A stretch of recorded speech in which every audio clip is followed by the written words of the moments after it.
Il était celui qui allait sauver le cinéma d'action. Tony Jaa a déferlé sur nos écrans comme un tsunami de coups de poing et de cascades impossibles, repoussant les limites de ce qu'un corps humain peut accomplir. Sans câbles, sans effets spéciaux, sans doublure. Juste lui, défiant la gravité et redéfinissant ce que signifie être une légende des arts martiaux. Mais au sommet de sa gloire, alors que le monde entier l'acclamait, il a disparu, volatilisé. L'homme qui semblait invincible a tout abandonné du jour au lendemain, laissant derrière lui un mystère qui hante encore ses fans. Était-ce la pression insoutenable de la célébrité, une trahison de l'industrie ou une décision personnelle qui a choqué le monde entier? Sa carrière, qui semblait destinée à conquérir Hollywood, a pris un tournant que personne n'avait vu venir. Mais avant de découvrir ce qui s'est réellement passé, abonnez-vous à Les Célébrités du Monde et activez la cloche pour ne manquer aucune révélation choquante sur vos stars préférées. Que s'est-il passé avec Tony Jaa, cette icône qui a défié les lois de la physique mais n'a pas pu échapper au destin? La vérité est bien plus déchirante que vous ne l'imaginez. Restez jusqu'au bout car cette histoire va transformer votre regard sur lui pour toujours. Tony Jaa, né Thatchakorn Yerum, a vu le jour dans la province rurale de Surin, en Thaïlande, où l'existence tournait autour des récoltes et des traditions ancestrales. Ses parents, Ren Saipech et Tangde Yerum, cultivaient le riz, lui transmettant les valeurs du labeur acharné et de la persévérance. Pourtant, dès son plus jeune âge, Tony rêvait d'horizons bien plus vastes que les champs qui s'étendaient à perte de vue. Enfant, il était hypnotisé par les légendes des arts martiaux qu'il découvrait lors des foires de temple. Bruce Lee, Jackie Chan, Jet Li. Leur fluidité, leur puissance, leur capacité à raconter des histoires à travers le mouvement ont allumé en lui une flamme brûlante. Il ne voulait pas simplement les admirer de loin, il voulait devenir l'un d'eux. Contrairement à la plupart des enfants qui se contentent de rêver devant leur héros, Tony s'est mis au travail. Dans les rizières, il répétait inlassablement les mouvements qu'il avait vus. Coups de pied, acrobatie, enchaînement. Chaque jour, pendant des heures. Pour lui, les arts martiaux n'étaient pas qu'un sport de combat. C'était une forme d'art, une discipline qui exigeait précision et dévouement total. À 10 ans, il a commencé son apprentissage formel du Muay Thai dans un temple local, sous la tutelle de maîtres traditionnels. Sans équipement sophistiqué, sans salle d'entraînement moderne, juste sa détermination brute. Il développait alors l'endurance et les techniques qui deviendraient plus tard sa signature. En grandissant, il a participé à des combats de Muay Thai locaux, gagnant le respect de sa communauté. Mais Tony ne voulait pas suivre le chemin classique du combattant professionnel. Son ambition était ailleurs, fusionner son expertise des arts martiaux avec le cinéma, exactement comme ses idoles l'avaient fait avant lui. Le destin a frappé à sa porte lorsqu'il a croisé le regard de Pana Hrithik Rai, un coordinateur de cascade et réalisateur légendaire. Pana a immédiatement reconnu le potentiel brut et indomptable de Tony. Il l'a invité à rejoindre son équipe de cascadeurs, un moment qui allait changer le cours de sa vie à jamais. Déterminé à se faire ses preuves, Tony a consacré les 14 années suivantes de son existence au métier de cascadeur. Un travail éreintant, dangereux et largement sous-estimé. Il exécutait des cascades à couper le souffle, doublait des acteurs célèbres, sautait sur le dos d'éléphants pour des publicités. Chaque cascade repoussait les limites de son corps, mais il encaissait tout, perfectionnant son art en attendant son heure de gloire. Ce parcours de cascadeur n'était pas qu'un test d'endurance physique, c'était une véritable école de cinéma. Sous la direction de Pana, Tony a maîtrisé une multitude de disciplines. Muay Thai, Taekwondo, Judo, Aikido. Mais surtout, il a appris à rendre l'action cinématographique. Contrairement à beaucoup d'artistes martiaux qui se reconvertissent dans le cinéma tardivement, Tony a été formé dès l'enfance pour la caméra. Il savait comment marier le réalisme brutal avec la chorégraphie spectaculaire exigée par le 7e art. Son approche inétrépide des cascades à haut risque, sans câble ou effet numérique, le distinguait de tous les autres. Une combinaison rare de talents qui allait bientôt exploser aux yeux du monde entier. Puis, après des années de repousser ses limites dans l'ombre, Tony Jaa a enfin eu son moment sous le projecteur. Et quand ce moment est arrivé, ce fut une déflagration. La sortie d'Ong-Bak Muay Thai Warrior en 2003 a marqué le point de bascule dans la carrière de Tony Jaa. Du jour au lendemain, il est passé de cascadeur inconnu à phénomène international des arts martiaux. Ce film était différent de tout ce que le public avait pu voir auparavant. Tony réalisait chaque cascade lui-même, sans aucune aide numérique, sans câble, sans doublure. Ses acrobaties défiant la gravité, ses frappes foudroyantes, ses techniques dévastatrices de genoux et de coudes ont captivé les fans d'action du monde entier. L'énergie brute et viscérale d'Ang-bak a établi un nouveau standard pour les films d'arts martiaux. Tony n'était plus un simple combattant prometteur ou un cascadeur dévoué, il était devenu une figure de proue de la nouvelle vague du cinéma d'action. Fort du succès d'Ang-bak, Tony a consolidé sa réputation avec son film suivant, Tom Yum Goong, sorti sous le titre The Protector aux États-Unis en 2005. Cette fois, il a repoussé encore plus loin les frontières de la chorégraphie d'action, présentant un style unique de Muay Thai inspiré des mouvements de l'éléphant. Le moment le plus emblématique du film, une séquence de combat continu de 4 minutes à travers un restaurant, filmé en un seul plan. Cette scène légendaire ne démontrait pas seulement la prouesse physique de Tony, mais aussi sa capacité à maintenir une action intense et impactante sans la moindre coupe. Ces performances redéfinissaient les attentes du public envers les films d'action, influençant même des stars établies comme Donnie Yen, qui a plus tard admis que le travail de Tony l'avait poussé à élever le niveau de ses propres scènes de combat. Avec une popularité mondiale en pleine ascension, les comparaisons avec les légendes des arts martiaux comme Bruce Lee, Jackie Chan et Jet Li étaient inévitables. Beaucoup pensaient que Tony était la prochaine grande star d'action qui allait propulser le cinéma d'arts martiaux dans une nouvelle ère. Son style explosif, ancré dans le Muay Thai traditionnel, apportait un réalisme brut à la chorégraphie de combat, contrastant fortement avec l'action hautement stylisée et dépendante des câbles du cinéma hongkongais. Même Hollywood a pris de note. Des réalisateurs et producteurs cherchaient à faire venir ses talents sur la scène mondiale. Jackie Chan lui-même a reconnu les compétences incroyables de Tony et voulait qu'il apparaisse dans Rush Hour 3, un mouvement qui aurait encore plus ouvert Tony au cinéma occidental. Cependant, des conflits d'horaires avec Ang-bak 2 l'ont forcé à décliner cette opportunité en or. Tout semblait parfait. Tony Jaa était au sommet du monde, adulé par des millions de fans, courtisé par Hollywood, considéré comme l'héritier légitime des plus grandes légendes des arts martiaux. Mais derrière les paillettes et la gloire, une tempête se préparait. Une tempête qui allait faire voler tout en éclats. Au sommet de son succès, la carrière de Tony Jaa semblait inarrêtable. Mais dans les coulisses, les problèmes s'accumulaient. Sa relation avec son mentor, Pana Hrithik Rai, l'homme qu'il avait découvert et formé, a commencé à se fissurer.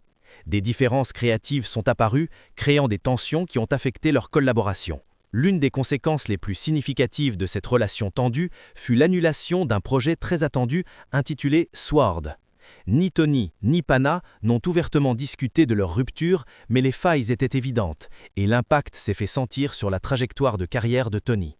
Pour quelqu'un qui avait bâti son succès aux côtés de son mentor, cette brèche était un tournant majeur qui allait influencer ses prochains mouvements dans l'industrie. S'ajoutant à ces difficultés, Tony se retrouvait de plus en plus contraint par son contrat avec Sahamongkol Films Tantonant, le studio thaïlandais qui gérait sa carrière depuis le début. Le studio contrôlait chaque aspect de sa vie professionnelle, son emploi du temps, ses rôles cinématographiques et même ses revenus. Bien que le succès d'Ang-bak et de Tom Yum Goong ait fait de Tony un nom connu de tous, les récompenses financières et créatives ne lui appartenaient pas vraiment.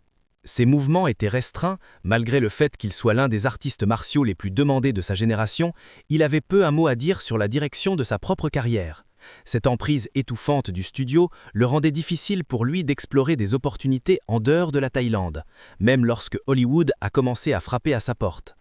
Les pressions ont commencé à fissurer sa résistance mentale. La production d'Ang-bak 2 est devenue si lourde qu'elle était insupportable. Il jouait dans le film, mais il devait également endosser le rôle supplémentaire de réalisateur, transformant son emploi du temps déjà surchargé en un véritable enfer. Mais la production a spiralé hors de contrôle encore plus rapidement. Il a été rapporté que Tony a disparu du plateau de tournage et est resté introuvable pendant des semaines, alimentant de nombreuses rumeurs selon lesquelles il aurait fait une dépression nerveuse. Mais même cela n'était qu'un aperçu de la vérité. Se sentant prisonnier et épuisé, il a trouvé refuge dans un monastère bouddhiste, s'éloignant de l'industrie pour un moment, cherchant la paix intérieure. Cette pause subite a semé le chaos du côté du studio qui tentait d'assurer la finalisation du film, entraînant des retards et d'autres complications. Même après son retour dans l'industrie, ses malheurs n'étaient pas terminés. Tony était sous contrat avec Sahamongkol Films Tantonant, ce qui était une ancre qui le maintenait au sol et ne lui permettant pas de poursuivre de plus grands projets internationaux. En 2013, il a tenté le tout pour le tout et de gagner sa liberté, mais le studio n'allait pas laisser sa star s'envoler si facilement. Ils ont tenté de l'empêcher de participer à Fast and Furious 7 et ont exigé pas moins de 50 millions de dollars pour sa libération.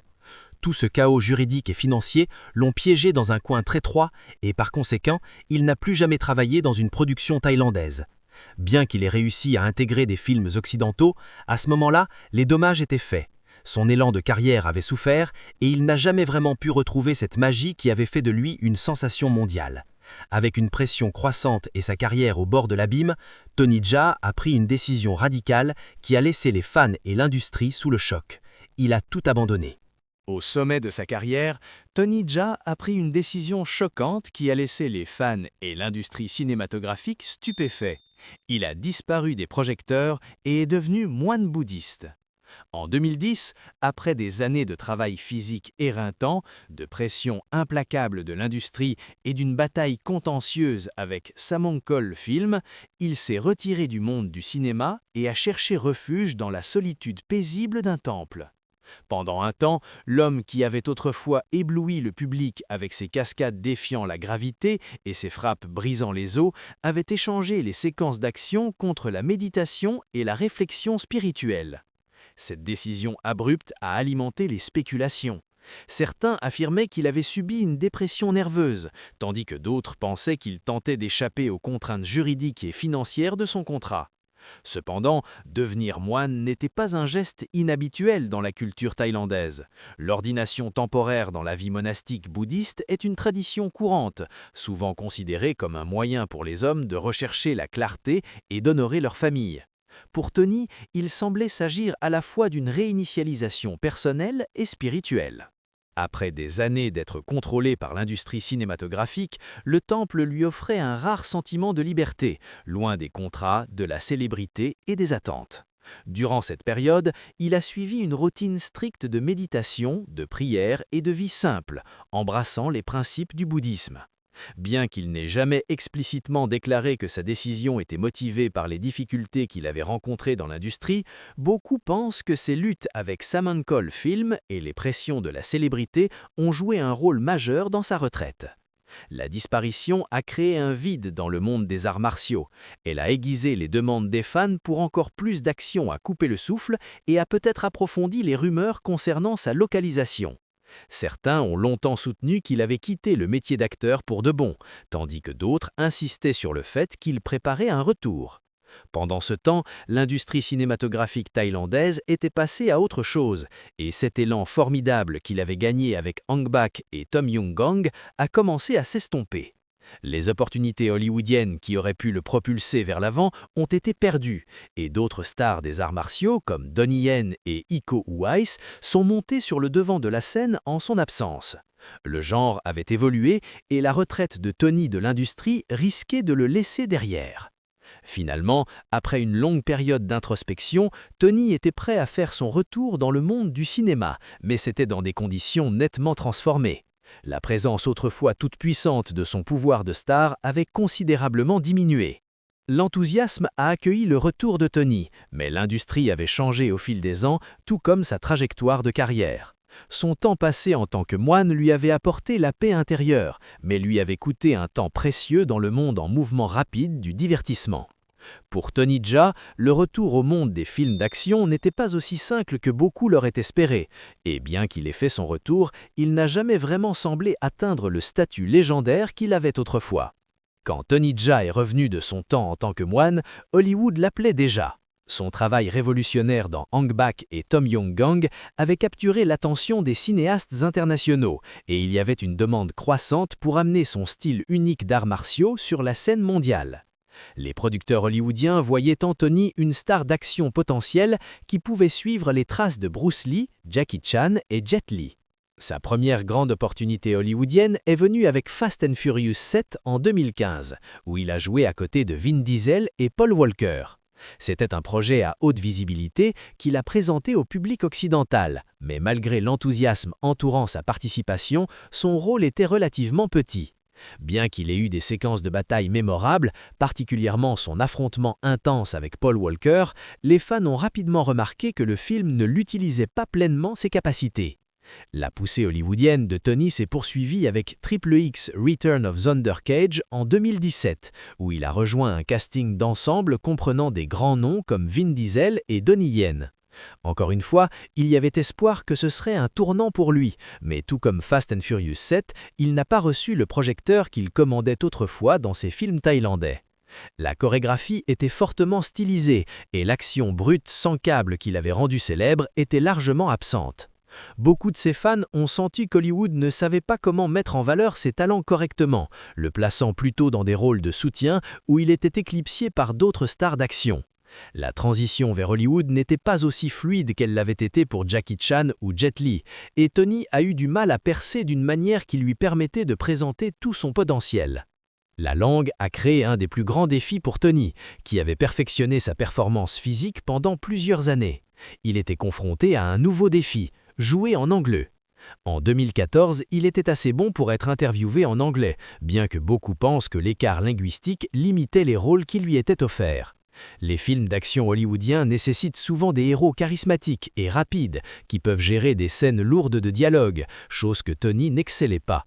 Contrairement à Jackie Chan qui utilisait l'humour et trouvait un créneau plus unique dans Hollywood, ou Jet Li qui assumait des rôles qui correspondaient globalement à sa personnalité stoïque et mystérieuse, Tony était généralement consigné à des caractères qui lui offraient peu de dialogue pour les actions, le contraignant ainsi à se projeter plus puissamment uniquement par ses scènes de combat. Une autre chose majeure qui l'a empêché d'établir sa carrière hollywoodienne était sa longue lutte avec Samancoll Film. Le studio thaïlandais le retenait dans des contrats pendant des années, et quand Tony a finalement réussi à se libérer en 2013, ce n'était pas sans conséquences. Le studio a tenté de l'empêcher de jouer un rôle dans Fast and Furious 7 et a même demandé 50 millions de dollars en compensation. La bataille juridique impliquait que Tony ne travaillerait pas régulièrement dans des productions thaïlandaises, le coupant complètement de l'industrie même qui l'avait rendu célèbre. Il a continué à travailler dans des films comme Skin Trade, Never Back Down No Surrender et Triple Threat. Cependant, aucun de ceux-ci ne pouvait se comparer à la renommée que Hang Bak lui avait apportée. Il a reçu beaucoup d'expositions, mais Hollywood ne lui a pas donné la liberté créative ni les rôles principaux qu'il aurait jamais établis comme une icône mondiale des arts martiaux. Malgré l'appel de Hollywood, l'étincelle qui définissait autrefois la carrière de Tony Jaa commençait à s'éteindre, laissant les fans se demander ce qui s'était mal passé. L'impact de Tony Jaa sur le cinéma d'arts martiaux est indéniable. Quand Hong Bak est sorti, il a changé le paysage de la réalisation de films d'action, influençant la chorégraphie de combat et élevant la barre du réalisme dans le travail de cascade. Son style explosif, enraciné dans le Muay Thai traditionnel, a présenté au public mondial une forme de combat plus brute et plus brutale, à l'écran. Même des vétérans de l'industrie comme Donnie Yen ont admis que l'émergence de Tony les avait poussés à affiner leurs propres séquences d'action. L'action brute, sans câble, qu'il a apportée à l'écran a fait de lui une star remarquable dans un genre qui commençait à sembler trop dépendant des effets spéciaux et des séquences de combat hautement chorégraphiées et dansantes. Pendant un temps, Tony était considéré comme l'héritier de Bruce Lee et Jackie Chan, beaucoup pensant qu'il serait celui qui mènerait le cinéma d'arts martiaux dans une nouvelle ère. Cependant, aussi rapidement qu'il s'est élevé, l'élan de Tony a ralenti. Ses luttes avec Samancoll Film, les pressions de la réalisation d'Hong Bak 2 et sa brève retraite dans un monastère ont tous joué un rôle dans le déraillement de sa carrière. L'emprise serrée du studio sur ses contrats l'a empêché de capitaliser sur le sommet de sa célébrité et au moment où il s'est libéré en 2013, une grande partie de l'industrie était déjà passée à autre chose. Bien qu'il ait finalement percé à Hollywood, on ne lui a jamais donné le même contrôle créatif que Bruce Lee avait à Hong Kong ou Jackie Chan avait à Hollywood. Contrairement à ses prédécesseurs, Tony n'a pas pu façonner ses propres récits. Il est resté un interprète dans les visions des autres, plutôt qu'un cinéaste qui pouvait définir son propre héritage. Contrairement à ses prédécesseurs des arts martiaux, Tony avait des personnages à un niveau plus superficiel. Alors que Bruce Lee et Jackie Chan ont créé leurs propres alter-ego de signature, transcendant les scènes de combat dans la sphère culturelle, les personnages de Tony se sont estompés en simple toile de fond pour l'action. Dans Hong Bak, il avait l'une de ses rares répliques mémorables, énumérant son nom et d'où il venait. Tom Yum Gong était entièrement centré sur sa recherche d'un éléphant qui lui avait été volé. Contrairement à Bruce Lee qui mettait en évidence la compréhension de pourquoi quelqu'un se bat, Tony était plus intéressé par le frisson physique et extrême que par la résonance émotionnelle. Avec si peu de substance dans les intrigues, il est devenu difficile pour Tony de se connecter avec un public en dehors de ses compétences en arts martiaux, ce qui l'a blessé dans la transition vers d'autres rôles. Néanmoins, l'influence de Tony Jaa, malgré ses désavantages, restera importante dans le genre d'action. Ses séquences de combat sont toujours constamment étudiées, sa conception de cascade inspire les actions, et, bien sûr, son héritage brille comme l'un des artistes martiaux les plus reconnus de l'histoire du cinéma. Cependant, la question restera toujours, s'il avait eu plus de liberté au début de sa carrière, aurait-il pu légitimement marcher dans les chaussures de Bruce Lee ? Le monde d'Hollywood aurait-il pu correctement nourrir ses compétences pour en faire un porte-flambeau pour la prochaine génération de stars d'action ? Qui sait ? Ce qui est certain, c'est que Tony Jaa n'a peut-être pas suivi le chemin que les fans avaient toujours imaginé, mais ses contributions au cinéma d'arts martiaux resteront à jamais gravées dans l'histoire. Tony Jaa reste l'une des figures les plus fascinantes et tragiques du cinéma d'action moderne.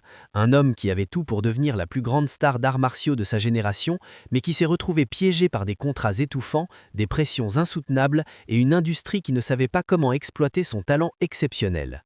Sa disparition subite, son refuge dans un monastère, son retour timide à Hollywood, tout cela raconte l'histoire d'un artiste brillant qui a dû sacrifier une partie de lui-même pour survivre dans un monde impitoyable. Alors, qu'en pensez-vous ? Tony Jaa méritait-il mieux ou a-t-il trouvé un type de succès différent ? Dites-le nous dans les commentaires. Si vous avez aimé cette plongée profonde dans la vie d'une légende oubliée, cliquez sur ce bouton like. Et si vous adorez le contenu sur les arts martiaux et les films d'action, abonnez-vous et activez les notifications pour ne jamais manquer une vidéo. Et ne partez pas maintenant, cliquez sur la vidéo suivante qui apparaît sur votre écran pour découvrir d'autres histoires choquantes sur les plus grands noms du cinéma d'action. Vous ne croiriez pas ce qui est arrivé à cette autre icône des arts martiaux.